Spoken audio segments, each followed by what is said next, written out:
Daniel Jeremiah did a conference call in Detroit News, did an article, and I'll link that article in the description. Daniel Jeremiah works for the NFL Network. He was a scout for multiple NFL teams, played quarterback at Appalachian State. Most Michigan fans remember Appalachian State beat us like a while ago, man. That still hurt. But he says that the Patriot way, if the Lions stick to that and Bob and Matt stick to the Patriot way, that they're probably going to take Jeff Okudah.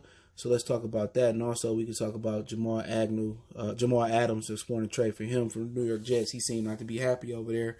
But let's get into it. Motor City Sports Talk. Appreciate everybody for checking in. Make sure you hit that subscribe button, bell icon button. Share the videos. The best way to help the channel. Don't forget, check my other channel out, Goodfellas Sports TV, for more sports, music, news, entertainment.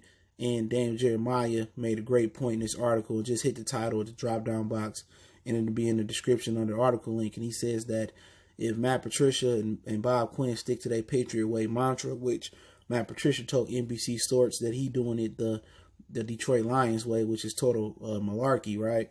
Is that, you know, the Patriots has historically spent money in the back end. Now we can talk about Malcolm Butler, Ty Law, Talib, Darrelle Revis, not Stephon Gilmore. I could be forgetting some prominent cornerbacks. And also Devin McCourty. They brought Jason McCourty over. They brought Patrick Chung back. They had Logan Ryan. So historically, the Patriots has really built their defense from the back end to the front. And that's one of the many unconventional things that Bill Belichick does. And usually you build a football team from the trenches on out. You're talking about, you know, offensive line to the skill positions and so on. You know, defensive line, linebackers, DBs. But the way Belichick did it with New England, they built it with a star-studded secondary, and he had a plug-and-play system in the front end. And when you say plug-and-play, you're talking about, you know, linebackers, you know, that fit the system. Kyle Van Noy. You're talking about defensive linemen. There ain't been a lot of star-studded defensive linemen with the Patriots because they don't want to pay nobody. And that's why Bob Quinn in the NFL, Bob Quinn was matched by the NFL hiring service to be with Martha Ford. All right. But, you know, over the course of, you know, they missed on a lot of picks. Malcolm Brown, he didn't really pan out for them. Marcus Easy out of Florida, he didn't pan out. Bill Belichick has been a terrible drafter, but what he's been able to do, another unconventional thing, is salvage players like Kyle Van Noy and plug them in and make it work. And one of the star-studded guys they did have was Chandler Jones. They didn't want to pay him. They still got Dante Hightower, and they had Gerard Mayo over the course of time. He was a solid guy. But overall, the Patriots don't spend a lot of money in the front end. Whatever they do, as far as scheme-wise, it works. You know, they don't really have a sexy pass rusher up there these days. Trey Flowers was a middle-of-the-road dude. They didn't want to pay him. Detroit did. You know? And with that being said, you know, Matt Patricia is trying to beat Bill Belichick, but I just don't know if the plug-and-play system will work for him because it hasn't worked.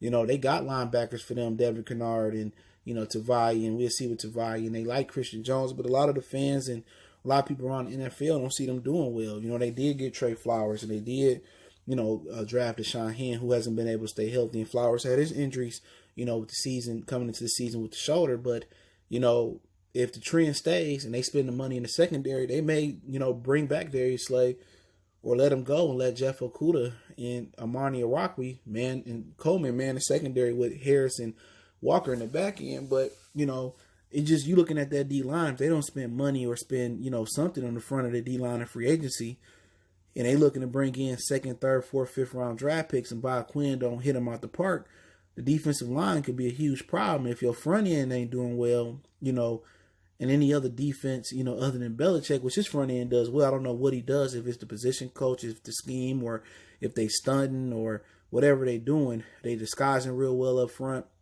Or if he's just able to get the most out of his players, you know, it allows his back end to do what they need to do. You know what I'm saying? But if they take Jeff Okudah and they don't address the front end, I'm telling you, this is not New England. This is Detroit. We're in the Midwest, not the Northeast. Okudah or Amani Arakwe or Darius Slay gonna have tough, and Coleman, who had a tough season this year, they're gonna have a terrible season next year. They gotta find a way to at least get that defensive line together. The defensive line improves every facet of the defense. if they able to eat up, blockers and they able to get to the passer and stop the run, the linebackers are able to flow without blockers reaching the second level, and they're able to really move how they move. And if the D-line is getting pressure and the linebackers are flowing, then the DBs don't have to cover as long, so it makes it easier on everybody else. And that's conventional football. But New England did a lot of things that's not really conventional, because they have a plug-and-play system. They're able to resalvage players that don't work in certain places, and they end up working there, like Calvin Noy. So, at the end of the day, it seems that Daniel Jeremiah is right, that if they stick to the Patriot mantra, that Jeff Okudah is going to be the pick, and they're going to build a star-studded secondary, and they just going to plug and play up front. But hopefully, they address the front end. But he also says he has the exact same grade on Okudah as he does on Auburn's Derrick Brown, and that South Carolina's defensive tackle, can't remember his name, is special as well too. So he said out of the top 3 people for the number 3rd pick, I'm pretty sure he's not including Chase Young. He's probably going to go to Washington. He's saying the South Carolina dude, and then Derrick Brown and Jeff Okudah, he got them graded the same way. That, they are the special players, and that's why I'll be looking at number 3. Now, things could change in the combine, medical reports, discipline stuff, but he says everything he heard about Okudah is that he's a great person, got a great background, and he said Derrick Brown is fantastic as well, and a character background. So we'll see, man, but I do think that's what the Lions tend to do. They going to spin in the back end, but they so depleted up front that I don't see how they can pass Derrick Brown up. But I would try to fill out the front end. But there's some guys in free agency that can help them, but they just lack a lot of depth in the front line, and it didn't pan out last year. So we'll see what happens there. But let's talk a little bit about Jamal Adams. He ain't happy with the New York Jets. I mean, I'm not saying he's going to be even more happier in Detroit, but it's going to cost a pretty penny to get him. And if the Lions do trade down and gain more assets, what better way to bring a Pro Bowl safety? I'm not sold on Will Harris at all.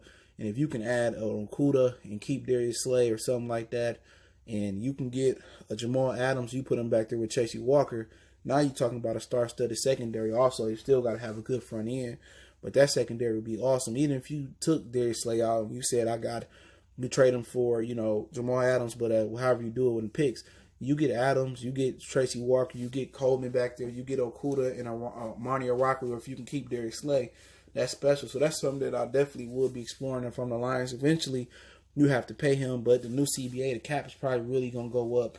They're giving the NFL players $5 billion more in revenue right now, but they haven't really finalized the deal. But Adams is a special player. He can cover, he can tackle, he got range. I mean, they have a good secondary, but in today's NFL, you can't hold or you can't hit defensive receiver and this, that, and the third. You gotta have a good pass rush to get to the quarterback. So no matter how you look at, the Lions have to address the front end. If they don't address the front end, they can't stop the run. They can't get after the passer. No matter how good your back end is, it's going to suffer. But it's somebody they need to look at, man. Adams is a hell of a player, man. Tackle, hit, cover. He can play a little man in the nickel as well too. So LSU is DBU. I also consider Ohio State DBU as well. So if you can ask Okudah and Adams to that secondary, that'd be nice. But my only issue with Matt Patricia is he hasn't been able to plug and play in the front end, the front seven, like Bill Belichick has. And he's putting a high grade and he putting high worth on Devin Kennard and Christian Jones and Jared Davis or Tavai and Trey Flowers and Hand. He just can't stay healthy, and a lot of people just don't see the production from those guys in the front end like Matt Patricia do. And maybe he think the system will finally click, but I don't see it actually clicking for him, man. I think they got to fill that out with depth and talent, like any other NFL team. We're working New England because of Bill Belichick. I don't know what the special recipe or the seasoning is that Bill Belichick put on his defensive team, but I just tell you that the Krabby Patty recipe ain't coming to Detroit with Matt Patricia. But, it look like they may take Jeff Okudah if Daniel Jeremiah is correct. A lot of people love Jeff Okudah and love him coming to Detroit. He said a good press corner. You can leave him out there. But in the NFL, if you don't have no pass rush, you can't stop the run no matter how good your DBs is. So they may look at Everson Griffin. They might look at Marcel Darius. They might look at some other defensive line free agents, and that's another guy from Jacksonville that's really good in the defensive line. And they may try to Eric Armstead and try to fill in free agent. And then, attack the secondary in the draft and fill everything else out. But hey, let me know what you guys think. I'll link that Detroit News article in the description. Don't forget, we on Facebook, Instagram, Twitter. Reach out to the email if you have a business question, inquiry, response, your video request, all the information in the description. One time for the one.